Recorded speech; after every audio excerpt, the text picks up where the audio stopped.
আপনি সব দোষ সরকার দিলে হবে না, কিছু দোষ আপনার আমার আমাদের সকলেরই আছে, অর্থাৎ আমরা সাধারণ জনগণের আছে।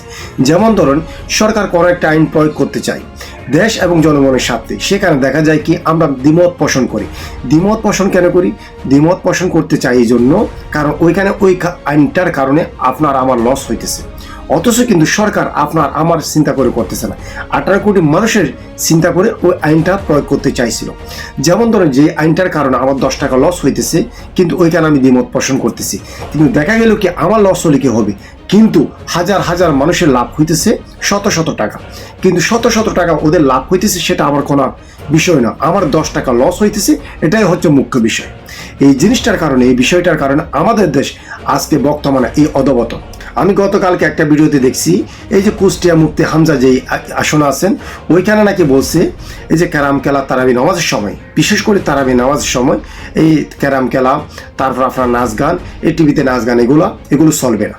কারণ এই জন্য বলছে যাতে সবাই নামাজের প্রতি মনোযোগ হয়, বা যে দেশের 92% মুসলিম, সে দেশে তো এরকম আইন কিংবা এরকম বিধান করার প্রয়োজন আছে আমি মনে করি।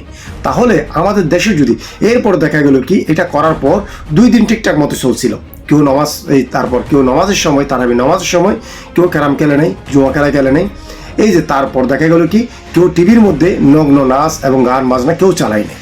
কিন্তু তৃতীয় দিন দেখা গেল কি যারা অসাধু কিছু ব্যবসা, যারা বাজেমালের দোকানদার, যারা এই চায়ের দোকানে একটা টিভি চালু করে মানুষকে ওইখানে ধ্যানমগ্ন করে রাখে, ওরা চায় বিক্রি করার জন্য, কিছু কথা বলার জন্য, ওদের শুধু 20-50 টাকা লাভ হওয়ার জন্য ওরা ওইখানে সবাই আওয়াজ করে তুললো। ওরা বললো কি না, এখানে এরকম তো হতে পারে না। যারা তরুণ সমাজ, ওরা তো মাঝে মাঝে এই যে নামাজের পাকে কিংবা ওরা এসে সময় কাটাবে, তাহলে সময় কাটানোর যে স্কোপটা, ওই যে রাস্তাটা ওরা তো বন্ধ করে দিল। তাহলে কি এটা কি হলো আমাদের দেশে?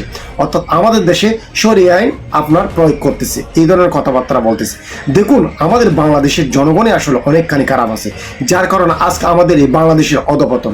কোনো একটা ভালো কিছু করতে চায় কোনো একজন ব্যক্তি, তাকে আমরা সবাস কিংবা তাকে তারিফ না করে, তাকে এসে অ্যাপ্রিসিয়েট না করে তার বদনাম করতে চেষ্টা করি, যার কারণে ভালো মানুষ আমাদের দেশে ভালো কিছু করতে চায় না। এটার দায়ভার আপনি আমি আমরা সকলেই আসলে নিতে হবে, যার কারণে বর্তমানে আমাদের বাংলাদেশ এই অধঃপতন। আপনার মন্তব্য অবশ্যই কমেন্ট বক্সে জানিয়ে যাবেন। আসসালামু আলাইকুম।